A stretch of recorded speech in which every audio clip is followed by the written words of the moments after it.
Welcome to Making Democracy Work, a monthly series on topics of community interest brought to you by the League of Women Voters of Honolulu and Olelo.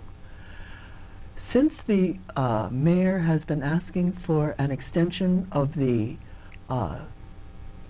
general excise tax for rail, community interest has really been raised.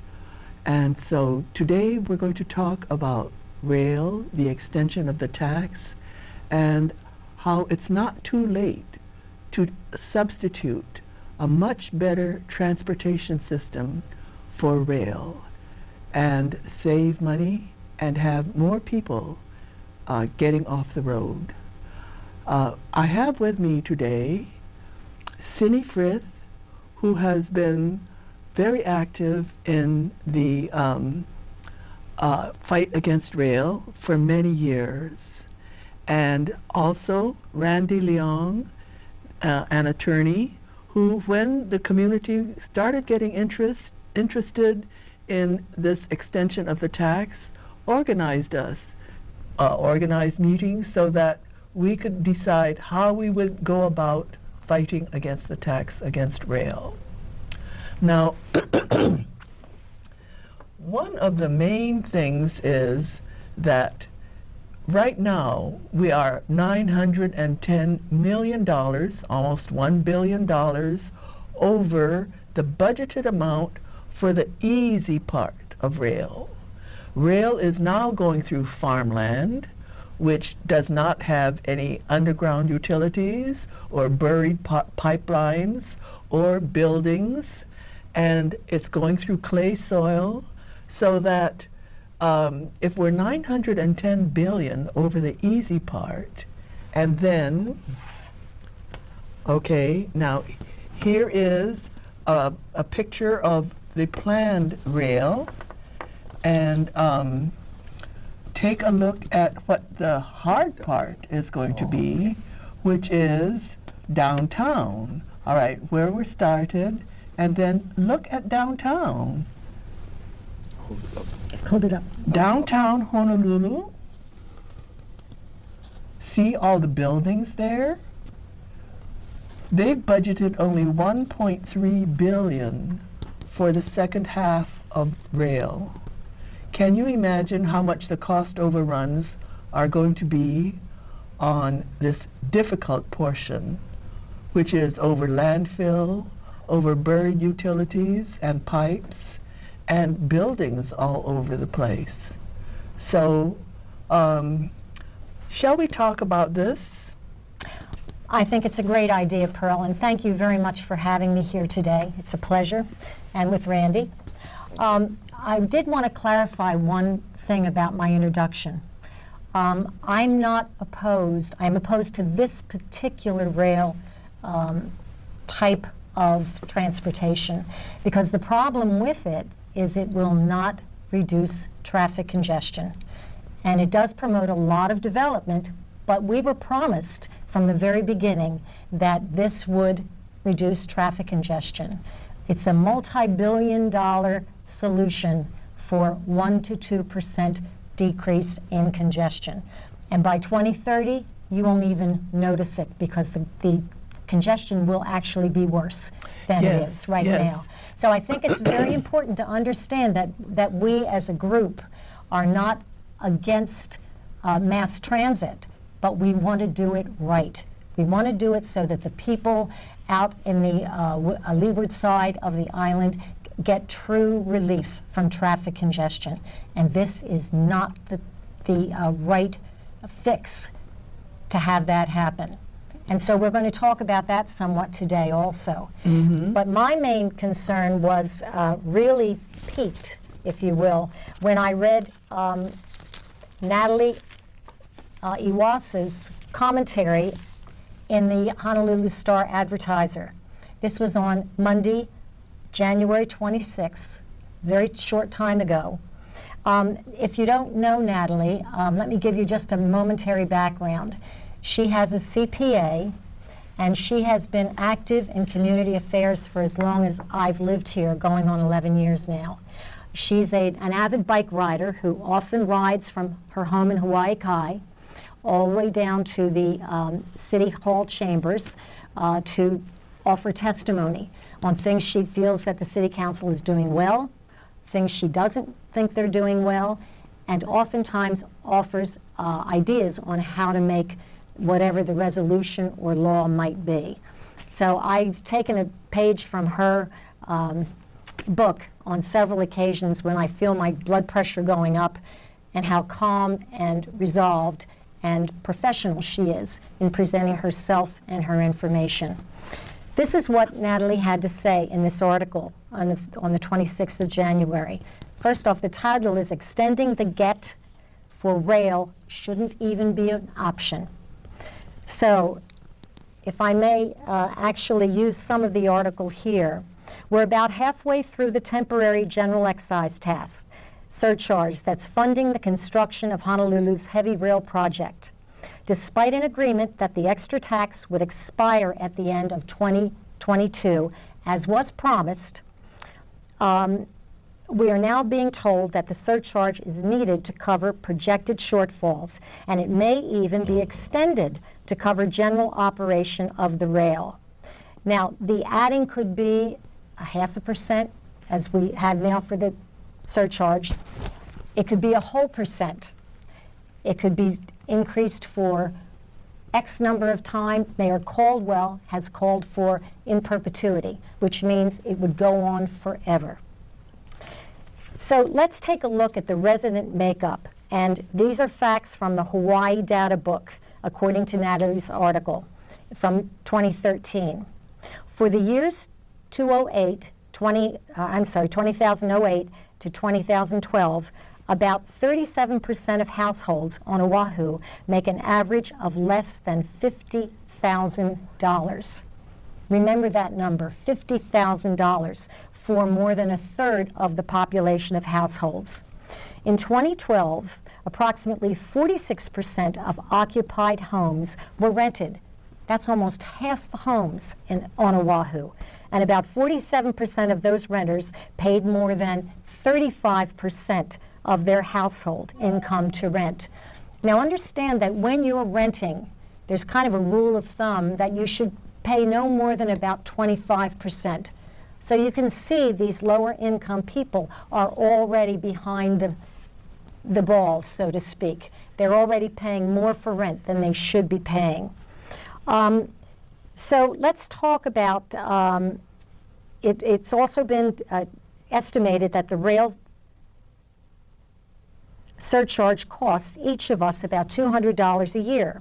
For a family of 5, that adds up to $1,000 per year, or about $7,000 since the 2008 institution of the surcharge went into effect. That's according to the Tax Foundation of Hawaii. Now, regressive tax is one that's applied uniformly, and that's what this get tax is. It's a regressive tax. It takes a higher percentage of lower income individuals than higher ones. The surcharge is a tax that's paid, as you know, on all basic necessities, in addition to just about everything else. Now, for many people, this is not that much of a burden, but for these $50,000 a year income families, it's a huge burden. Okay, Cindy. The point is that low-income people pay a huge part of this. Absolutely. Yes. Absolutely. And so extending it should be out of the question. Randy, is that what brought you into this? Well, what brought me in was that I felt, and I think I'm correct, that the vast majority of Honolulu voters are saying no to this rail tax extension. And I think what substantiates this is the recent polls that you've all seen in the Star Advertiser. The first was the big Q question of, you know, what do you say about the rail tax extension? 69% of them said no. Right. And then they recently had the Hawaii poll, which was done by the Ward Research, and 66% of the people in that poll said no. So the vast majority are saying no, and yet the politicians are still moving forward and trying to get this done. And the reason they're saying no is that they're beginning to realize that we're headed for a bottomless bottomless pit, money pit. And the city has not come up with any adequate answers for any of the questions, the major questions that have been asked. And so the public is saying enough already. Right. So And let's talk about the two polls, because the Star Advertiser admits that it's not a scientific poll. People who answer it are self-selected. You feel strongly about it, so you log in and you vote. However, the Ward Research poll is a scientific poll, right? People are selected at random, and it almost coincides with the Star Advertiser poll. Not only that, but the people who did not say no, their answer, I think it was 22%, said yes if we extend it to UH. Now, we talked about extending it to UH, and right now it ends on Kona Street at Ala Moana. In front of it is Nordstrom. Will it go through Nordstrom? Will it go above Nordstrom? Of course not. And so one of the solutions which the city came up with was back up the train, make a left turn, and then go to UH. Well, we know that the UH extension is never going to happen. So we can add the 22% to, what was it, 62%? 66%. 66. No, 66 includes the 22%. Oh, I see. Yeah, only Okay. 9% of the Ward Research the people that answered the poll, or 9% said yes, let's continue with the project. I see. So, Yeah. But the fact remains is that, you walk on the streets of Honolulu and you'll find that the vast majority of people are saying, stop it, enough Right. already, and there's no end.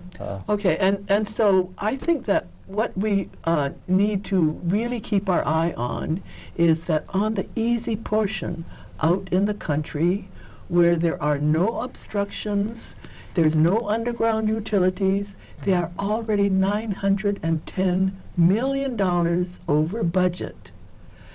We know what the city looks like. It's full of buildings. It's full of streets that are built on top of landfill with buried utilities. And they budgeted only $1.3 billion for the last half of the rail. Can you imagine what the cost overruns will be on that? They have already been surprised at the amount that the bids have come in over what they expected on the easy part.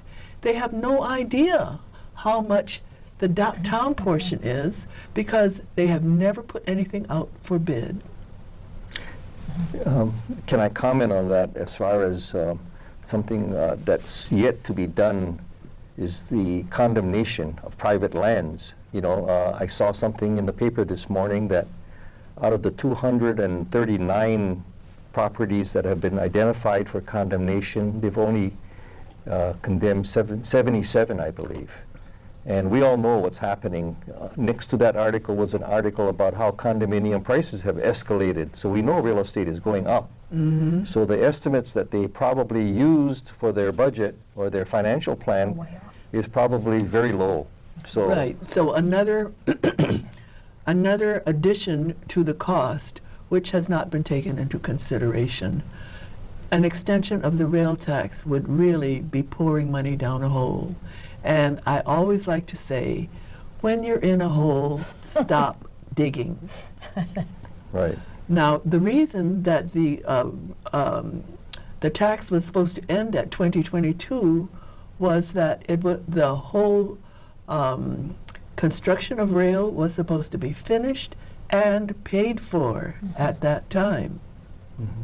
And you see where we are.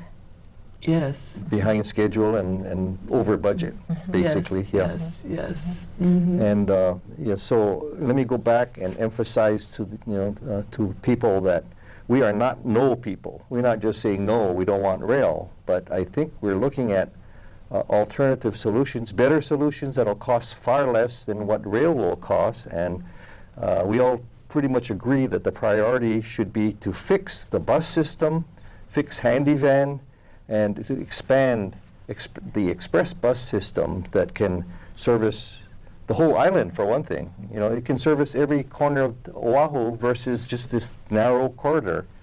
And it can pick up people close to their home, drop them off close to their destinations versus them A fixed guideway. a fixed guideway where they have to drive to the station, hope they find parking, wait for the train, ride the train, get off, and then look for another bus to get to their final destination. So an express bus system that can go to the downtown area, UH, to Waikiki, or to the private schools would be a lot more, Well, it would do what I was talking about in the very beginning. It would actually decrease traffic congestion, and you can absolutely, there's no reason why you cannot develop around bus station terminals. You do not have to have an elevated monstrosity, in my opinion, going through town or any place else, really.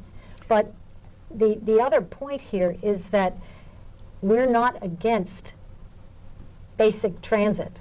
We just want to change what they have in mind now. It's far too expensive, and we'll be paying for it forever, and it will not decrease traffic congestion, period. I have been talking to a structural engineer who has looked at the plans, looked at the what has already been done. He says that what they have done can be paved over and used for buses.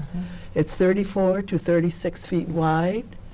Express buses could go from your neighborhood and go nonstop into town, much faster than rail would. Rail would stop every mile, so that the average speed was going to be 23 miles an hour. Buses could come in 55 miles an hour and get you into town, and at minimal cost. The estimated cost for what was called at that time managed lanes was $1.5 billion. Well, we definitely would not need an extension of the rail tax, and we would be able to pay whatever is necessary to pay for the rail cars. If we need to, pay back the federal government. Let $5 billion is a lot more than $1.5 billion. So I think that we need to talk about converting rail construction to express bus lanes. Okay, before we go further, I just want to make this point. We have an expert on cost engineering in town, and she has worked on many mega projects across the country, and she made the statement yesterday that we do not have to pay the federal FTA back any money. So that's an important point. That's good news. Yes. But you see, if we were to convert it to bus, We then wouldn't get any more. there's money to do that if it's necessary. Yes. And so, we could end the rail tax before 22.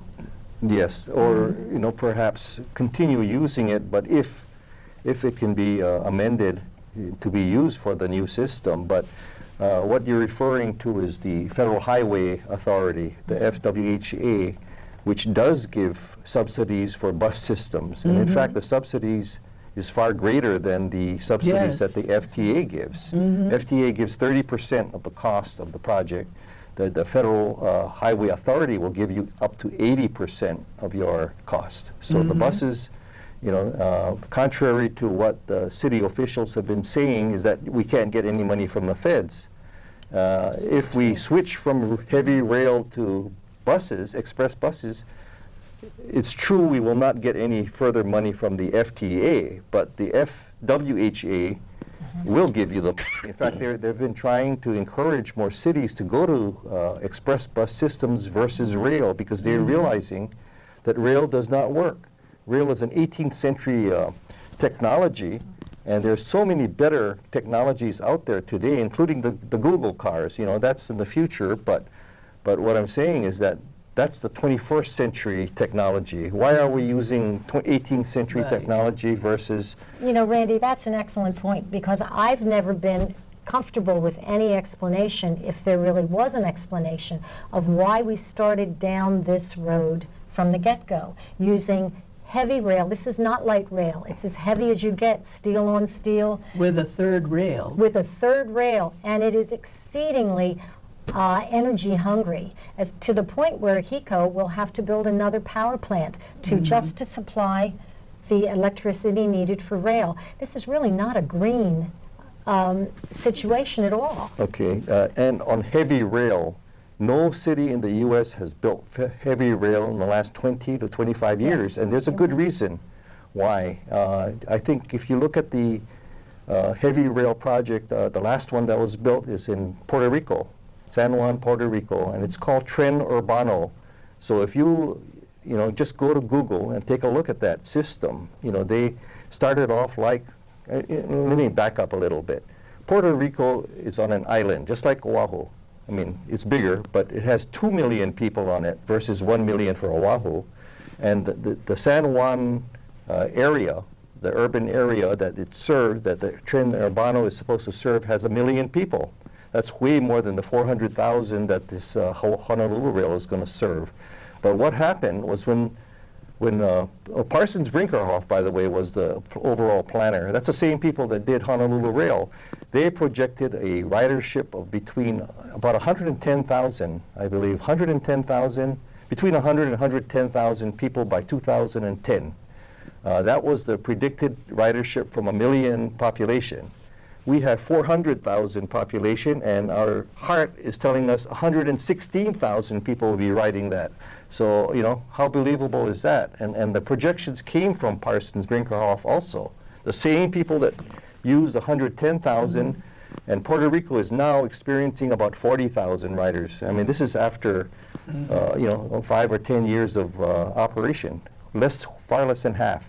And that's really a perfect example of overestimating ridership and underestimating the cost to do it. They are way over their budget, and they have a much lower rider. We have so much more to talk about this, but we need to tell people how they can get involved. Now, if they are not, if they do not wish the excise tax to be extended, I understand the best way is talk to your legislator. And Randy, I want you to tell people how easy it is to talk to the legislator.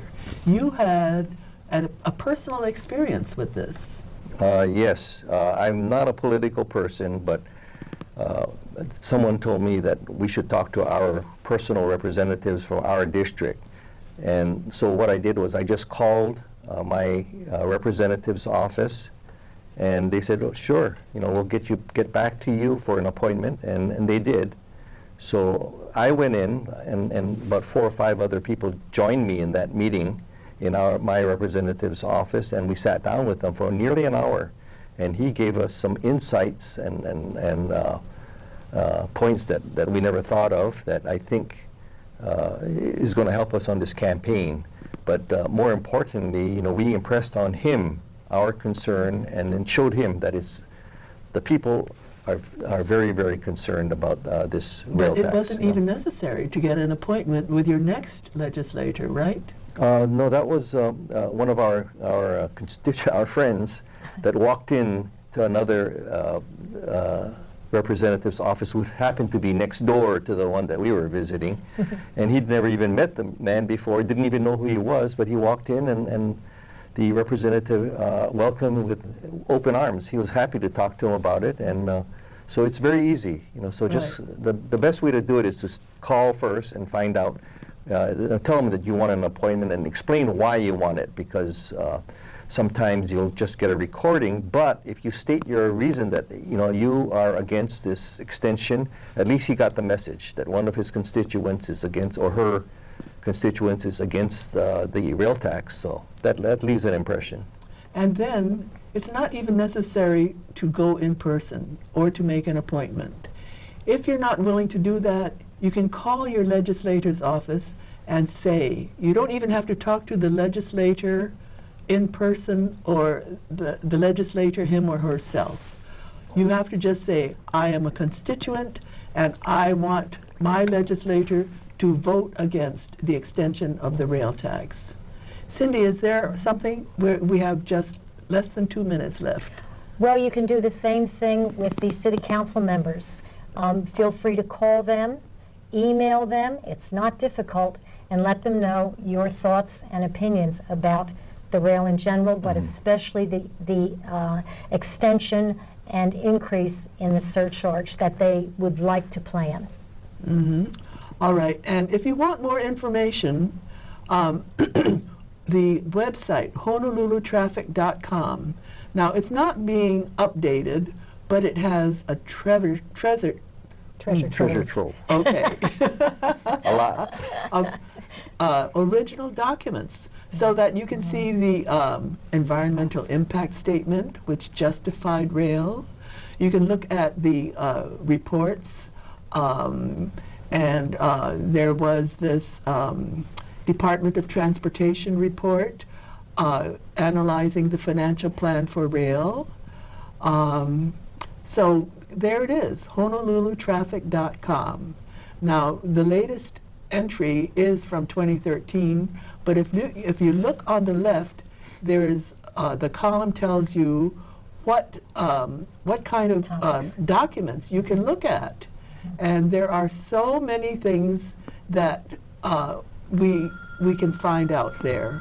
So thank you very much for watching, and thank you very much to Cindy Frith, who has been a taxpayer advocate for years, and Randy Leong, who has organized us rail opponents right now, and we thank you very much for watching.